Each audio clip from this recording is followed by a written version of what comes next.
जत विधानसभा मतदारसंघातील दरिबडची जिल्हा परिषद गटामध्ये प्रचाराच्या निमित्ताने आपण सगळे इथे उपस्थित आहोत।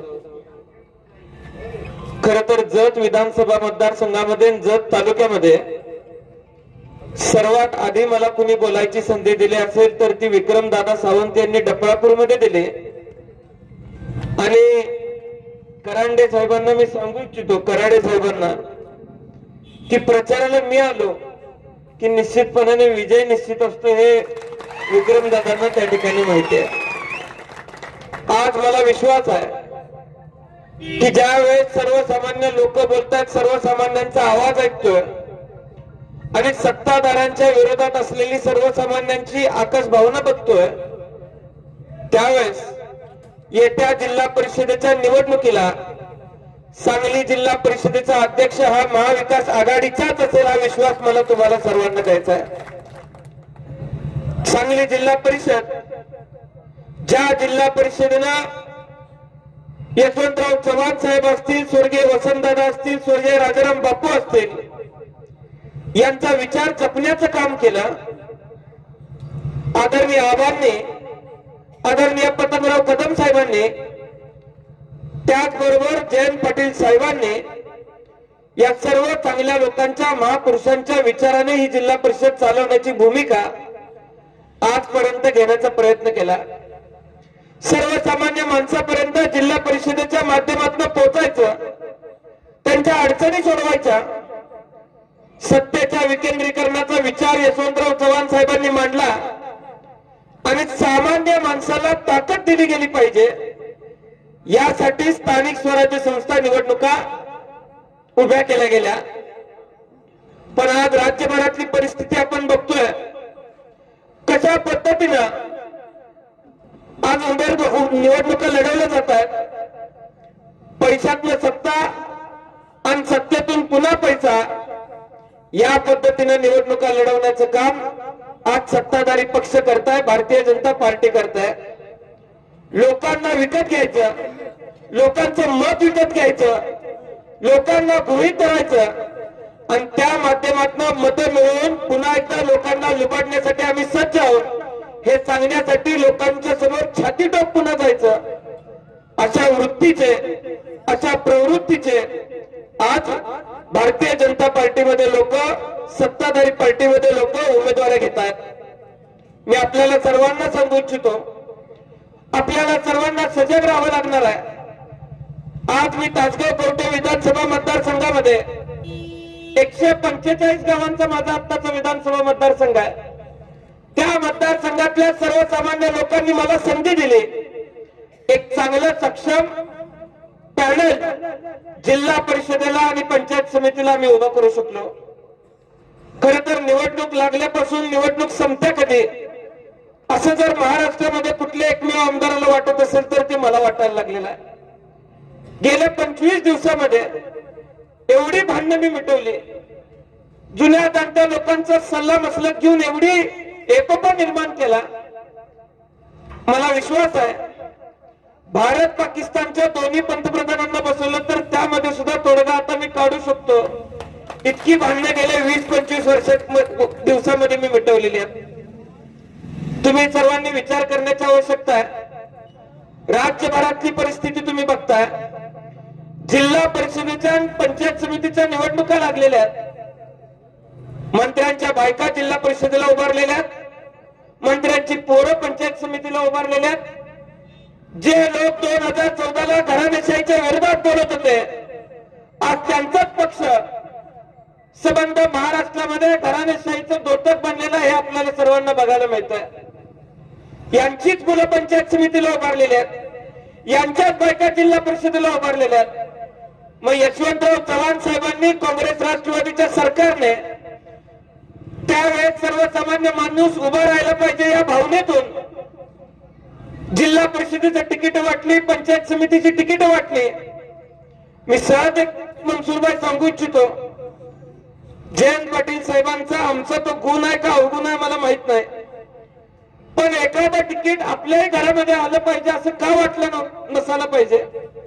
पण तसं न वाटता या निवडणुका सर्वसामान्य कार्यकर्त्यांच्या ज्या पद्धतीनं आपण आपल्या निवडणुकीसाठी पळतो त्याच्यात 80 पाच घालून या निवडणूक कार्यकर्त्यांच्या निवडणुकीला पळण्याची भूमिका आम्ही स्वीकारली आणि आज आपण बघतोय मला विश्वास आहे की तासगाव व कवठेमंकाळ विधानसभा मतदारसंघामध्ये सत्ताधारी पक्ष कितीही पैसे वाटू दे, सत्ताधारी पक्ष कितीही ताकद लावू दे, भारतीय जनता पार्टीचा एकही पंचायत समितीचा सदस्य आणि एकही जिल्हा परिषदेचा सदस्य आम्ही निवडून येऊन दाखवणार नाही एवढा विश्वास तुम्हाला आज या ठिकाणी द्यायचा आहे.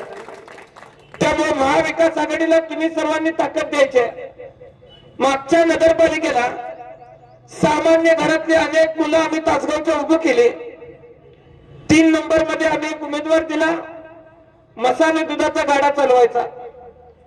11 नंबर वॉर्डामध्ये एक उमेदवार दिला, तिथं उमेदवार सापडत नव्हता म्हणून एक बँकेत मुलगा जो परमनंट नाही त्याला पाठीवर बॅगच घेऊन आला 3 वाजता. ही दोन्ही माणसं आम्ही नगरपालिकेच्या निवडणुकीला निवडून आणली आणि एक दिवस साधारण 10-12 दिवस गेल्यानंतर मला तो भेटायला आला. सर्वसामान्य कार्यकर्त्याच्या अपेक्षा काय असतात? मला म्हणला, दादा नगरसेवक झाल्यापासून बँकेत सगळी सरळ बोलायला लागले. सामान्य कार्यकर्त्याच्या अपेक्षा काय असतात? त्याला ताकद दिली तर समाजामध्ये परिवर्तन घडवण्याचं काम तो करू शकतो. आज मला विश्वास आहे की अमोल कराडे असतील आणि लक्ष्मण चव्हाण असतील यांच्या माध्यमातून या जिल्हा परिषद गटामध्ये परिवर्तन घडवण्याचं काम, मग ते कामाच्या माध्यमातून असेल, सत्तेच्या माध्यमातून असेल, तुम्हाला आम्हाला सर्वांना घडवण्याचं काम त्या ठिकाणी करायचं आहे. जत विधानसभा क्षेत्रामधल्या अनेक बातम्या आम्ही ऐकतोय, बघतोय. मनरेगामध्ये मोठा भ्रष्टाचार चालू असं पेपरात छापून येतंय. आज भ्रष्टाचार करणारी माणसं जिल्हा परिषदेच्या उमेदवारी घ्यायला लागली. आज पैसे वाटून तुम्हाला ते निवडून आले तर उद्या तुम्हाला पुढचं 5 वर्ष लुबाडण्यासाठी ते पुन्हा तुमच्या समोर छातीटोपपणे उभे राहतील. या गोष्टीचा विचार तुम्ही सर्वांनी करण्याची आवश्यकता आहे.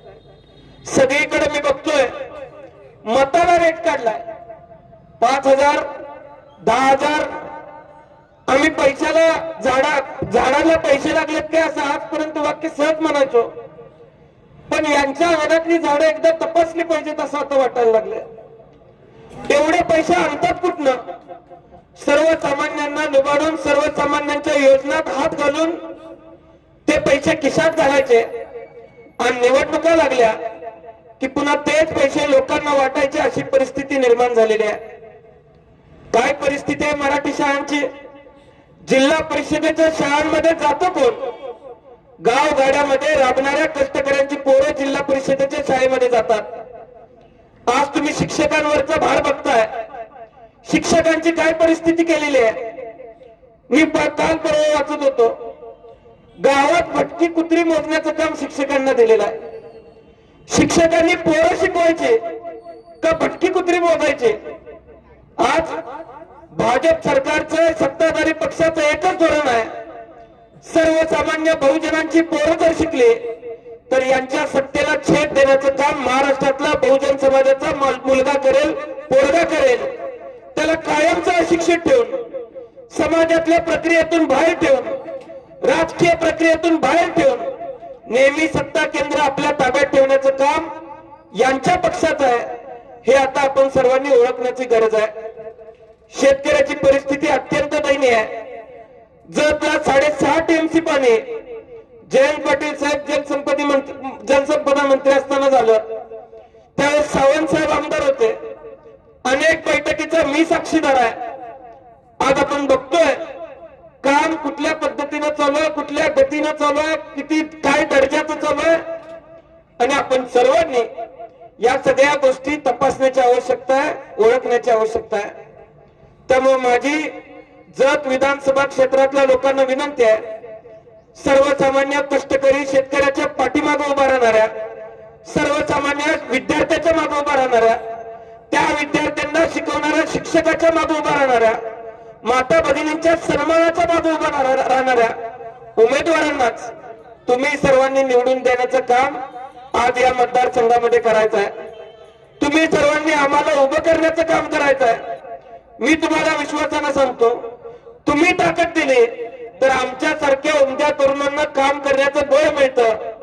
आज आरेवाडीला आबांच्या माध्यमातून त्या काळामध्ये 8 कोटीचं आरेवाडीचं मंदिर आम्ही बिरोबांना उभं केलं. त्याच्यानंतर साधारण 10 कोटी रुपये आम्ही आणून तिथला परिसर डेव्हलप केला. अजितदादांबरोबर 6 फेब्रुवारी नंतर बैठक आम्ही आयोजित केली होती.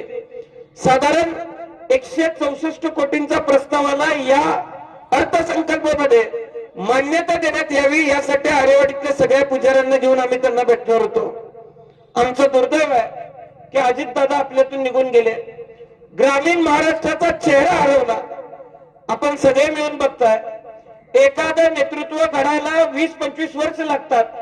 घडणाऱ्याची सुद्धा 20-25 वर्ष जातात आणि घडवणाऱ्यांची सुद्धा 20-25 वर्ष जातात.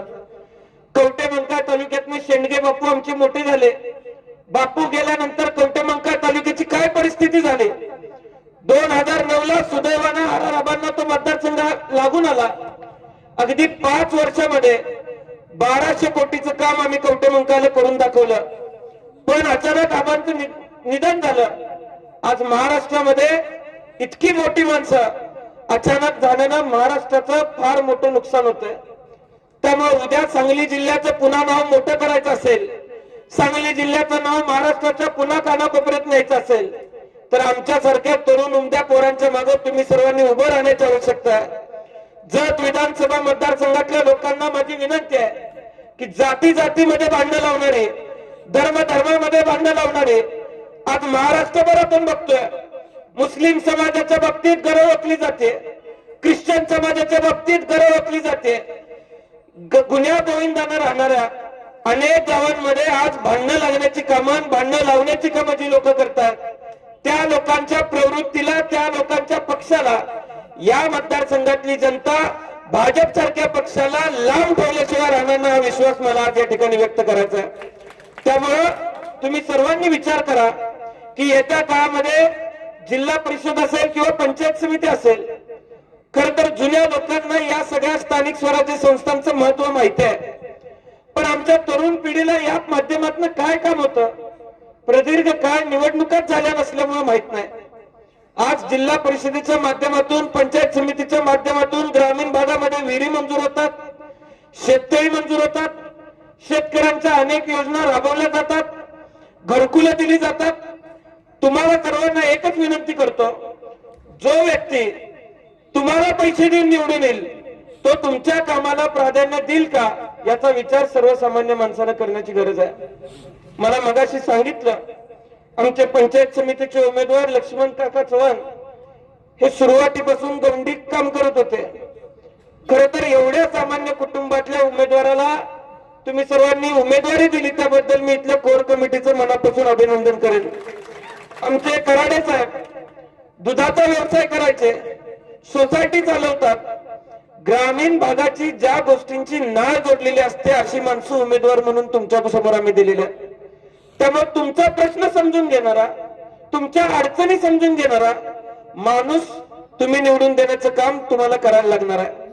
त्यामुळे माझी या जिल्हा परिषद गटातल्या लोकांना एकच विनंती आहे, चांगल्या लोकांच्या पाठीमागे उभा राहा, चांगल्या विचारांच्या पाठीमागे उभा राहा, समाजाला गुन्हा गोविंदांना एकत्रित करणाऱ्या चांगल्या नेतृत्वाच्या पाठीमागे उभं राहा. हा जिल्हा वसंतदादांचा आहे, हा जिल्हा राजाराम बापूंचा आहे, हा जिल्हा एन डी पाटलांचा आहे, हा जिल्हा अनेक क्रांतिकारक ज्यांनी देशासाठी प्रसंगी बलिदान देण्याचं काम केलं अशा अनेक लोकांनी रक्त वाहिल्यानंतर हा जिल्हा उभा राहिलेला आहे. त्यामुळे तुम्ही आम्ही सर्वसामान्य माणसांनी आज विचार करण्याची आवश्यकता आहे. सामान्य घरातल्या लोकांना तुम्ही सर्वांनी निवडून द्यावं. मला विश्वास आहे उद्या जिल्हा परिषदेमध्ये सत्ता आल्यानंतर तुमच्यातनं जर एखादा चांगला उमेदवार निवडून आला तर कदाचित जिल्हा परिषदेचं अध्यक्षपद सुद्धा जत तालुक्याला मिळू शकतं. त्यामुळं तुम्ही जिल्हा परिषदेचा फक्त सदस्य निवडायचा नाही तर तुम्ही जिल्हा परिषदेचा अध्यक्ष निवडायचा आणि जत तालुका जिल्हा परिषदेच्या अध्यक्ष पदाची निवडणूक लढवतोय असं म्हणलं तर वावगं ठरणार नाही. त्यामुळे तुम्ही सर्वजण चांगल्या लोकांच्या पाठीमागे उभं राहा एवढाच विश्वास व्यक्त करतो. आज शेवटच्या टप्प्यामध्ये अनेक सभा चालू आहेत. इथून जाऊन साधारण 6 पंचायत समिती गणांमध्ये वेगवेगळ्या सभा करायच्या.